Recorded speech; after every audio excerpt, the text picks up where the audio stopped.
Muy buenas, mi nombre es Isa Castillo, soy parte de la Universidad de Costa Rica y estoy estudiando informática empresarial. Esto es un trabajo grupal del curso de Introducción a la Computación e Informática, el cual está formado por Noelia Murillo, Josué Espinosa y Laura Germán. Vamos a estar hablando de los componentes físicos y lógicos de un computador. Desde 1945 hasta la actualidad, los sistemas computacionales fueron evolucionando con el pasar de los años.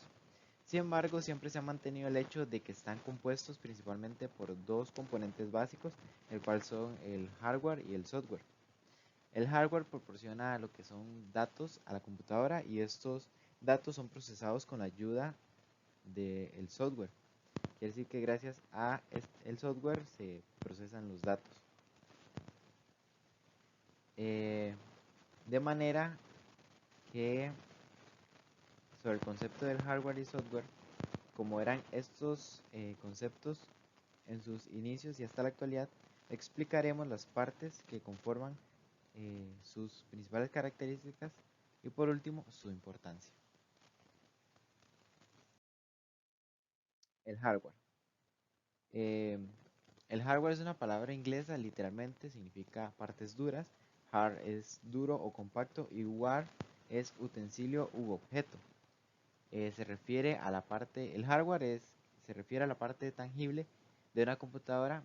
Estos pueden ser internos o externos. Y vamos a estar hablando de los componentes internos y de los componentes internos y externos. Los componentes externos, perdón, del hardware es un conjunto de componentes físicos que forman parte del dispositivo, que no forman parte del dispositivo principal, sino que funcionan como elementos complementarios de este. Eh, Se dividen en periféricos de entrada y de salida, que se pueden clasificar en diferentes o distintas categorías. Según, bueno, primero, según la distancia que los separa del CPU, están los periféricos locales y periféricos remotos. Según el soporte utilizado, están lo que son el soporte magnético y soporte ópticos. Según la función que desempeñan, está los dispositivos de entrada y salida y los dispositivos que son entrada y salida al mismo tiempo. Vamos con los internos, los cuales son, bueno, primeramente tenemos a la tarjeta madre.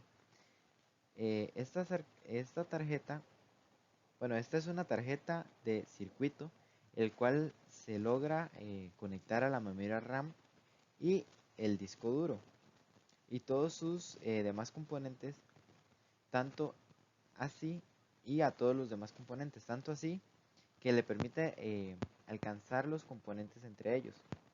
Esta placa principal a la de los demás dispositivos se conecta ya sea de manera directa o indirecta, es decir, USB u otro tipos.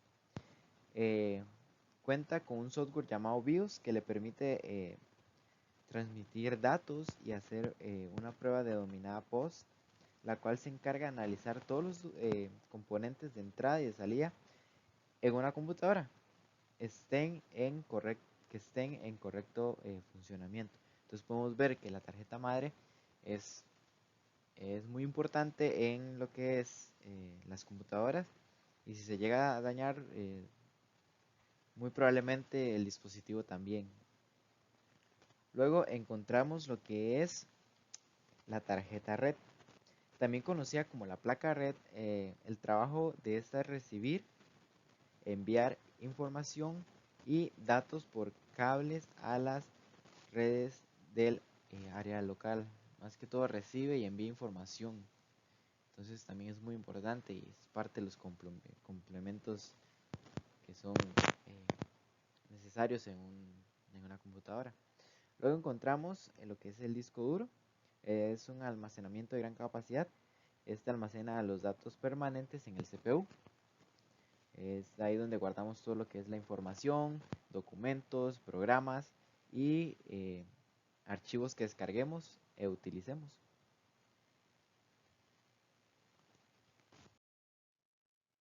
Muy bien, ahora nos dirigimos a lo que es y vamos a estar hablando sobre la RAM, la memoria interna RAM. ¿Qué es la memoria interna? Esta es una memoria que almacena los programas, datos y sus procesos mientras se está utilizando, es decir, de manera temporal y rápida. Su capacidad de almacenamiento se mide en gigabytes. En cuanta mayor cantidad de RAM posea, el funcionamiento de la computadora es más rápido. Quiere decir esto, que digamos si tenemos una tarjeta de memoria RAM de 4 GB, nuestra computadora va a ir bien, pero no va a ir, se va a pegar de vez en cuando, o depende qué tantos programas estemos utilizando. Ya 8 ya va más rápido y 16 ya iría súper rápido. Memoria interna ROM. ¿Qué es la memoria interna ROM? Es la memoria que almacena información de manera permanente. Es decir, el usuario no puede alterar la información. Es una unidad de memoria que solo ejecuta la operación de lectura. No tiene la posibilidad de escritura. Esto implica que la información binaria almacenada en una ROM se hace permanente durante la producción del hardware de la unidad y no puede alterarse. Muy bien, seguimos con lo que es la placa de video, conocida también como una tarjeta gráfica. Es un dispositivo que permite mostrar imágenes en el monitor. Se puede modificar la configuración de la imagen que se muestra, por ejemplo, la calidad, tamaño, entre otras cosas. Funciona para expandir su técnica, procesa y transforma la información para que el dispositivo de salida sea inteligible. La tarjeta gráfica también se puede utilizar para lo que es, o lo utilizan la mayor parte de los gamers que ejecutan sus videojuegos mediante su computador. Ahora vamos con lo que es la placa de sonido. ¿Qué es la placa de sonido? Esta placa de sonido le permite la entrada y salida del audio con la ayuda de un programa denominado Drive.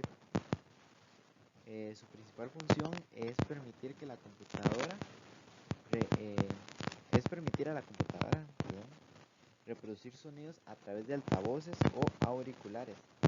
Una tarjeta de sonido común contiene un chip que generalmente contiene un convertor digital analógico, disculpen, con el cual se transforman las ondas grabadas o generadas digitalmente en señales analógicas. Ok, ya vimos lo que fue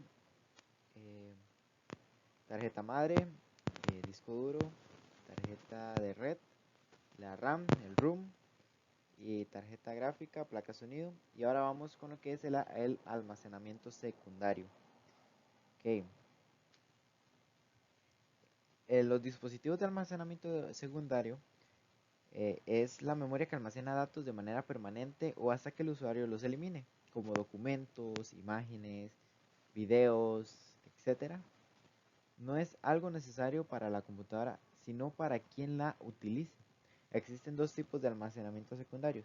Está lo que es el interno, que es el disco duro, que ya hablamos anteriormente, y el externo, que es una tarjeta de memoria, o se podría decir un pendrive.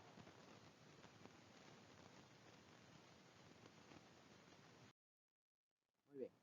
Ahora vamos con la unidad central de proceso, mayor conocida como el CPU.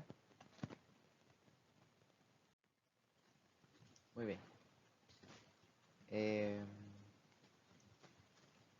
la unidad central de procesamiento, también se le puede decir, controla todo lo que ejecuta el ordenador y es responsable de comprender los datos. Hay diferentes tipos y se diferencian por su velocidad al procesar los datos. Esa velocidad se mide en Hz. Entre más rápido sea el procesador, mejor será el rendimiento de la computadora. Con respecto al CPU, se asocia cada uno de los componentes de hardware según cómo reciben y envía esta información.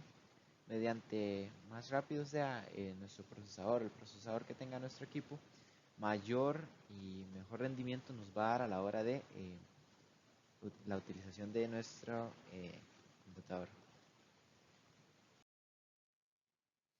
Muy bien, ahora vamos con lo que son los componentes asociados al CPU, los cuales tenemos la entrada, la unidad de entrada, unidad de salida y entrada, unidad de memoria y unidad de aritmética y lógica. En la unidad de entrada son capaces de suministrar o introducir información a la unidad central de procesamiento, mejor conocida como el CPU. En esta unidad se encuentra el teclado, ratón, escáner, micrófono, la cámara web, debido a que puede mandar información a la computadora, y algunos de estos componentes físicos también dominan al ordenador. Luego encontramos lo que es la unidad o las unidades de salida. Estos sacan al exterior los resultados obtenidos en el procesamiento. Algunos objetos de los componentes que se asocian a esta unidad son el parlante, impresora, monitor, ya que estos extraen la información a todo lo que proviene de la computadora. Luego nos encontramos con la unidad de entrada y salida. La unidad de entrada y salida son encargados de introducir y extraer información del sistema. En esta unidad se encuentra la unidad del disco que almacena datos con acceso rápido y directo a la información y datos. La unidad del cartucho que de igual forma almacena datos. Esta unidad aprueba que el usuario tenga acceso a lo almacenado secuencial. Esto ya que estas unidades almacenan los datos e información de manera temporal. Quiere decir esto, que se encuentra en la unidad de disco y da un acceso más rápido y directo a todos los datos e información que tengamos. Y esto también hace que el usuario tenga un acceso al almacenamiento secuencial. Ok, vamos con la unidad de memoria. La unidad de memoria son aquellos datos que almacena esta unidad es de manera temporal, mientras el computador se encuentre encendido, y son manejados con el fin de ejecutar operaciones de comparación aritmética. Y luego, por último, nos encontramos con la unidad aritmética y lógica.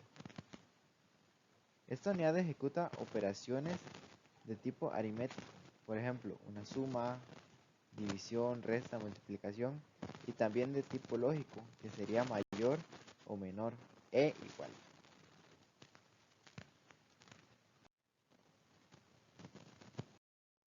Muy bien, ahora vamos a hablar sobre el software, o también como se le puede decir son los componentes lógicos.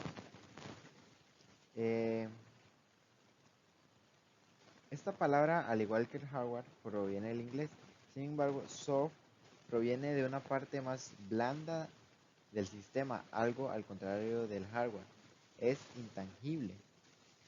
Un software son aquellos impulsos electrónicos que sin ellos no se podría utilizar programas o funciones en la computadora. Entonces podemos ver que el software es muy importante. Dicho de esta forma, el software es todo aquel conjunto de programas y sistemas que permite el funcionamiento de dispositivos como computadoras, teléfonos, etcétera. Está compuesto por muchos programas que se encargan de las funciones dentro del sistema. Eh, las aplicaciones son también software, por ejemplo, Word, PowerPoint. Es decir, es todo lo que se instala para su posterior uso. El software le da las instrucciones al hardware de los pasos a seguir.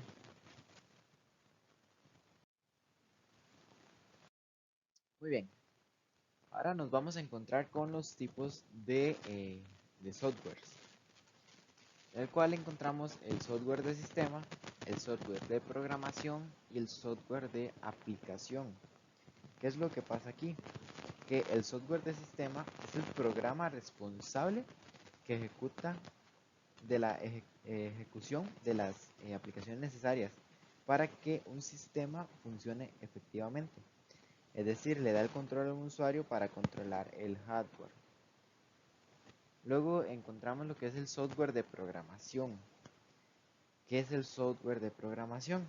Son herramientas que le permiten al programador el desarrollo de un nuevo programa. Se valen de una lengua de programación.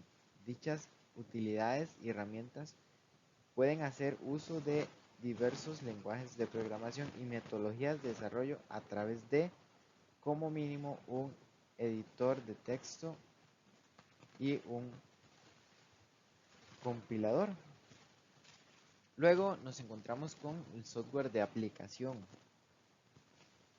Son programas diseñados para realizar tareas específicas. Estos pueden ser asistidos o automáticos. Existen muchos tipos. Están lo que es procesadores de palabras, hojas electrónicas, graficadoras, lingüísticos, entre otros. Ok, muy bien. Ahora vamos a hablar de lo que son las medidas y equivalencia. Las medidas y equivalencias es muy importante en todo esto, ya que la unidad más elemental es conocida como bit, además de ser la unidad mínima empleada. La capacidad de memoria se puede medir en bits, pero no se hace por ser una unidad muy pequeña. Otra utilidad muy utilizada en el byte, su sigla es B. La capacidad de almacenamiento se mide en bytes, pero por ser una medida muy pequeña se suele utilizar los siguientes múltiplos.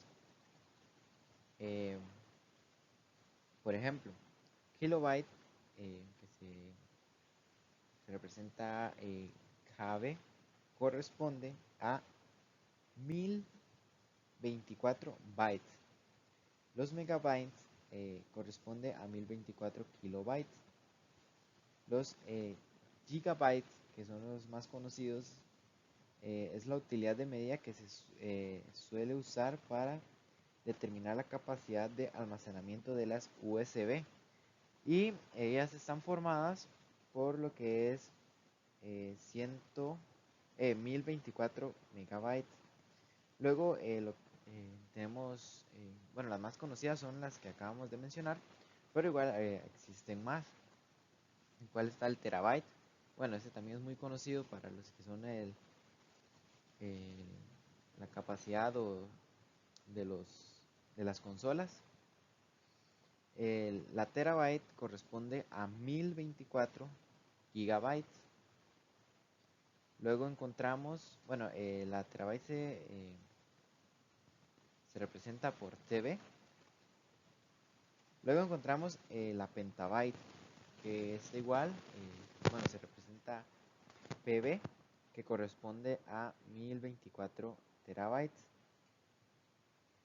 Luego de esta encontramos una mayor, que es la exabyte, que se representa mediante EB. Siempre estas siglas van ya sea bueno, ahorita la estamos representando en mayúscula, eh,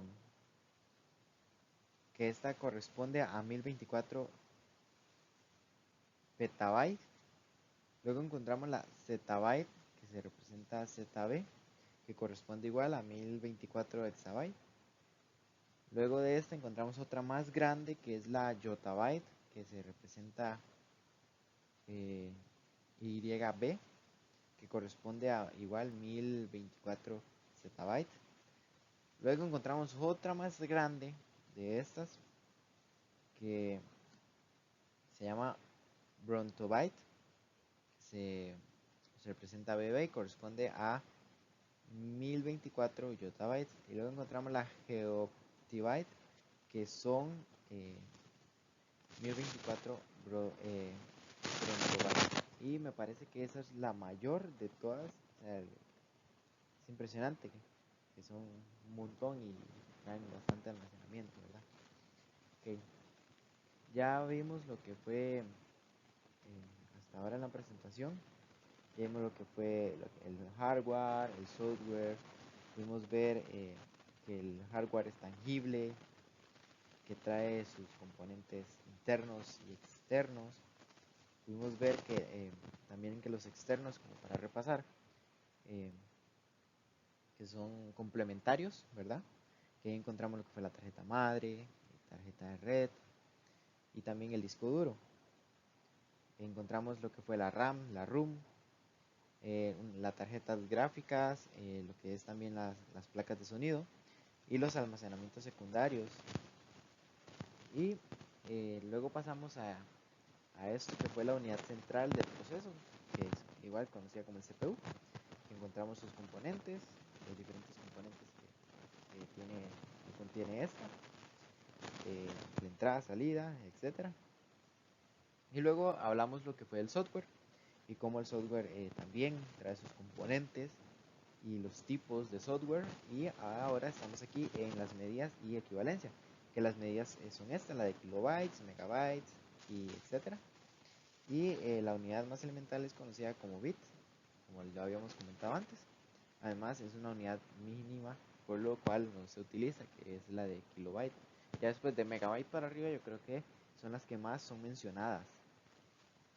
Y ahora vamos con, ya hablamos de todos los componentes y todo, pero que es muy importante saber de dónde es que sale todo esto, o sea, de dónde es que apareció todo esto, lo que conocemos ahora como software, hardware, kilobytes, tarjeta gráfica, todo eso. Entonces ahora vamos a conversar y les voy a mostrar lo que es la historia del hardware. Eh, bueno, la historia del hardware, como bien lo dice Pablo Dádiva Silva, el hardware ha transcurrido por distintas generaciones, por las cuales se han involucrado de una forma exponencial y sustituyendo de manera radical lo que fue de un inicio hasta lo que es hoy en día. O sea, es impresionante cómo desde tiempos pasados a lo que tenemos hoy en día es mucho el avance tecnológico que se ha dado. Eh, Dávila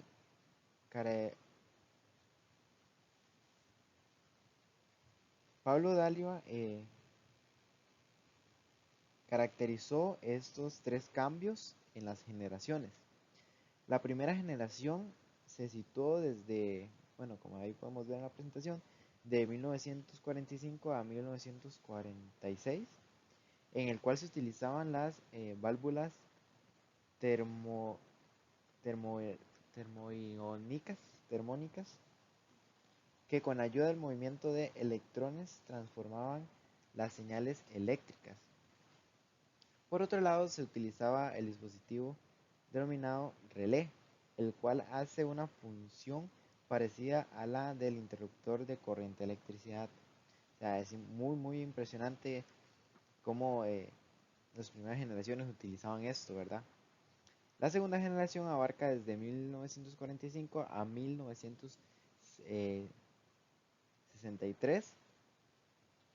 En este año no solo se implementó el uso de los transitores, sino también se empleaban o también se empezaba a observar un cambio en el tamaño de computadoras, su costo y también su consumo. El transistor es un dispositivo que hasta hoy en día se sigue implementando en las siguientes computadoras y se sigue implementando en las computadoras, perdón, y otros objetos. Este cumple lo que se llama la función de interrumpir y modificar la corriente. Además, mediante una señal de entrada, está relacionada con una señal de salida. Luego encontramos lo que es la última generación, que esta última generación eh, inicia desde el 64, disculpen, hasta la actualidad. Se basa en circuitos integrados que con sus siglas son SEI. Se le denominan también como chip o microchip. Es un sistema que contiene distintos componentes pequeños e interconectados con una estructura semiconductora, generalmente cristal de silicio. Muy bien, seguimos con lo que es la historia del hardware, eh, mientras que el hardware, bueno, más que todo la historia del software, perdón, la historia del software, mientras que el hardware seguía evolucionando y estaba en constante cambio el software, se percibía como un agregado solamente, o sea, existían muy pocos métodos sistemáticos para llevar a cabo la programación. Las personas o organizaciones desarrollaban lo que es su propio sistema para llevar a cabo una aplicación en específico. Es muy impresionante, ¿verdad?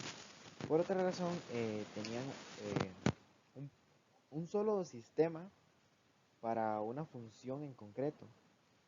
Eh, Ellos mismos se encargaban de su propia programación y en caso de el programa fallara se encargaban de su eliminación. O sea, es muy impresionante porque en ese tiempo ellos solo se encargaban de lo que era la programación y si el programa o lo que estaban haciendo fallaba, simplemente lo eliminaban y listo. Luego, el software de programación en los principios, en los primeros computadores, eso estamos hablando más o menos eh, de 1950 aproximadamente, donde se diseñaban estos equipos mediante el lenguaje de máquina. Principalmente como sistemas de control industrial fue alrededor de la década de los 70 que se comenzaría a pagar popularidad del sistema Unix, que le permitía la multitarea y capacidad de comprender lenguajes de programación. Y ahora con la llegada del Internet fue un gran impacto mundial de pasar a sistemas menos avanzados y ahora con el Internet, cuando llegó el Internet fue un impacto muy grande con el que se desarrollaron claramente nuevos métodos para la elaboración de nuevos softwares. Estos son unos de los pocos que marcaron un antes y un después en la historia y que han marcado en esta época. En esta época.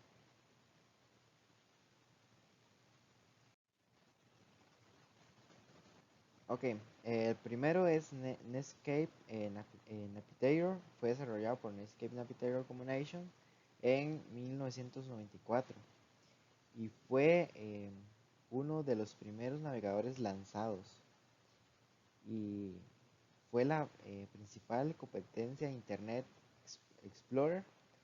Netscape fue muy importante para la época ya que estuvo presente en las pocas personas que tenían acceso a Internet en esas épocas. Luego encontramos el MS2, que es Microsoft Disk Operation System. Fue un sistema de los años 90 era el software principal. Para trabajar con él era necesario utilizar unos comandos. Luego de esto se fue evolucionando más y encontramos lo que fue el Windows 95. Su sistema operativo, desarrollado por Microsoft, surgió al mercado a mediados del 1995. Sus múltiples mejoras le dieron una gran oportunidad en comparación con las otras. Se caracterizó por ser un sistema de 16 y 32 bits. Muy impresionante, muy impresionante y lo bajo que eran los sistemas. Luego, por último, encontramos lo que es el GNV o mejor conocido como el Linux. Se comenzó a gestar en el año de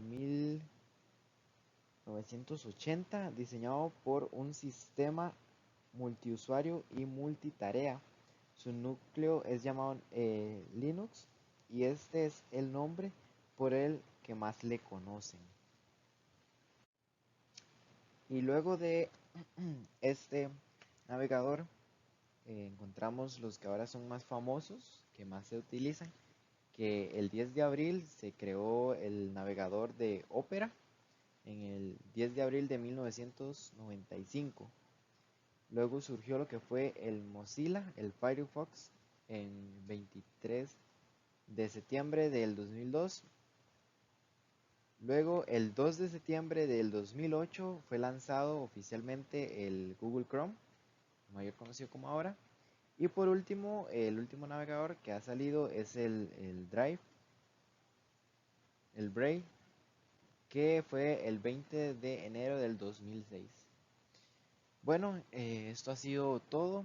Eh, ya explicamos los componentes físicos y lógicos de la computadora, cada uno de sus componentes y todo lo que traía, su información y un poquito también de historia para conocer de dónde es que nació el software y el hardware. Eh, Esto ha sido todo, espero que se haya entendido y que les haya gustado. Me despido, muchas gracias.